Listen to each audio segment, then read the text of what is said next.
everyone. Welcome to another episode of Building Better Brains. Today I want to talk about a client, and her name is Michelle. She's given me permission to talk about her.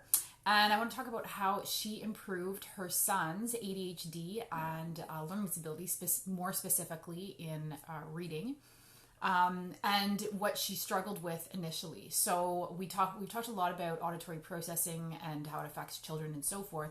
This week I want to talk about the signs or recognizing auditory processing, because so often, as you'll see with Michelle, the dots don't get connected. So just let me know in the comments below if you suspect your child has auditory processing disorder, if you have noticed some of the signs, if you know what the signs are, or would you know to recognize it, because often kids are diagnosed with, given a label like ADHD and LD and so forth, but there's not a whole lot of what's really going on in the brain, and then there's not a lot of support in terms of correcting it. And so that's why it's really important to recognize those signs, because then we start focusing on the label and not what's underneath that. So Michelle was absolutely miserable. She felt like she was failing as a mom. She was honestly and truly at her breaking point. She was having to deal with, not just the homework battles in the evening, but the attitude and the moodiness in the morning, not even knowing did she want to get up out of bed in the morning because of what she could be dealing with in terms of her son's attitude, defiance, and so forth. And basically, she was not seeing results from this had been going on for 5 years with IEPs, medication, tutoring, all these other supports. Not to knock them, sometimes they can be really helpful for some kids or certain situations or temporarily, but she was really not seeing a whole lot of change or improvement, and neither was her husband.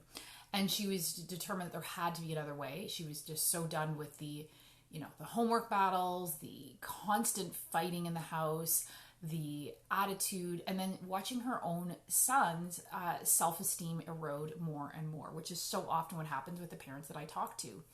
And so what was happening was her son was, had signs of auditory processing disorder that I was able to recognize, that she, and this is common, she's not trained to do this, but wasn't able to connect the dots that all of these things were related. So it just seemed to her like her son had all of these random problems, that his inability to retell a story accurately, whether it was a movie or a situation that happened, was, sometimes she thought he was being manipulative.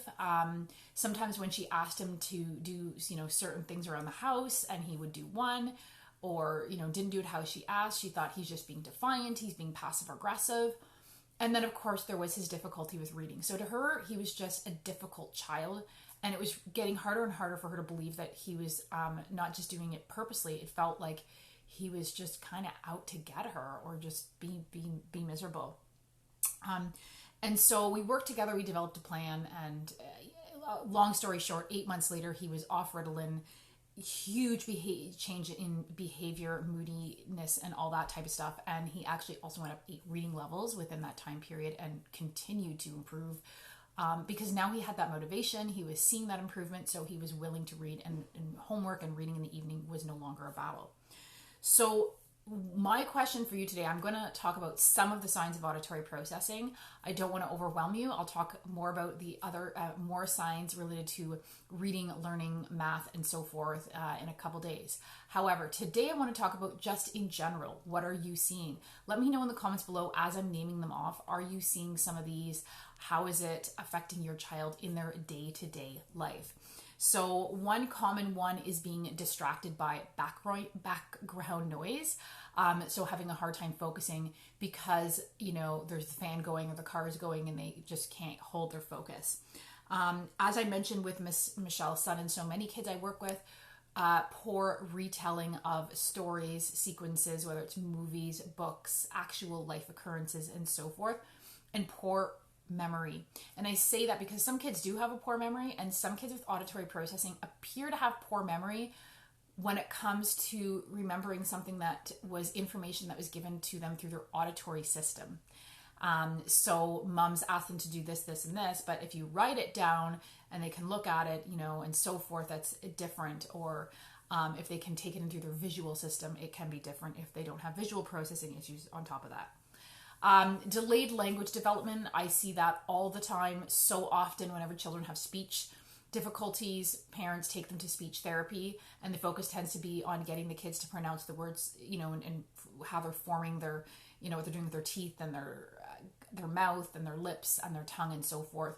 And if it's an auditory breakdown in the brain, that is not going to the speech therapy. So often, parents will say, we tried that, it didn't work. Well, that didn't work because you're putting the cart before the horse. You have to make sure the brain can process in terms through the auditory system well before we can get it out properly in the first place. So again, I mentioned easily distracted, and just one more thing, poor auditory attention or focus and so forth. And just remember that happens in the classroom a lot, because so much of our teaching methods in the classroom is based on auditory, through the auditory system. Teachers explain, they're talking. Kids get into groups, they're talking. And so a kid who has auditory processing, he's going to have auditory overwhelm very quickly and is not going to be able to take in all of that information. And so it can look like poor memory as a result of him not being able to take in that much information. And really what's happening is it's not necessarily poor memory, it's poor auditory processing. So you definitely want to look into that. The other thing I see sometimes too, depending on the severity, is just disinterest in social interaction, or not engaging in social interaction, not kind of being able to hold a back and forth conversation and have this ongoing dialogue, because the focus on the auditory processing is just something that they can't hold. So it's just too much. If someone like me talking even right now would be very overwhelming for someone who has auditory processing disorder. And so they would just tend to shut down or just try to disengage or avoid social interactions. There's a lot of adults who even do this. They avoid social interactions because they know they just can't keep up. It just becomes very frustrating and overwhelming for them. And I actually had a client several years ago. Mom and dad just thought he was a quiet boy. He was 13 years old, and we worked on his auditory system. And 7 months later, mom said, oh my goodness, he talks so much now. He talks at the supper table. He talks in the morning. He has so much to say. It's so amazing. We didn't know he had all this going on in his head. And he didn't really either.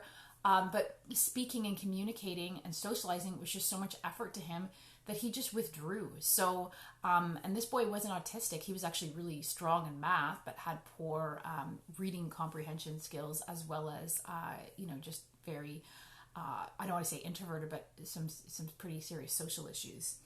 And then again, behavior, focus, academics, all that type of stuff improves in quiet environments. So if your child has a really hard time focusing in class, but then the teacher says, yeah, he's able to focus if we take him out and take him here, or you're seeing this similar situation at home, that's a huge cue that there could be auditory or sensory processing issues, or both, going on.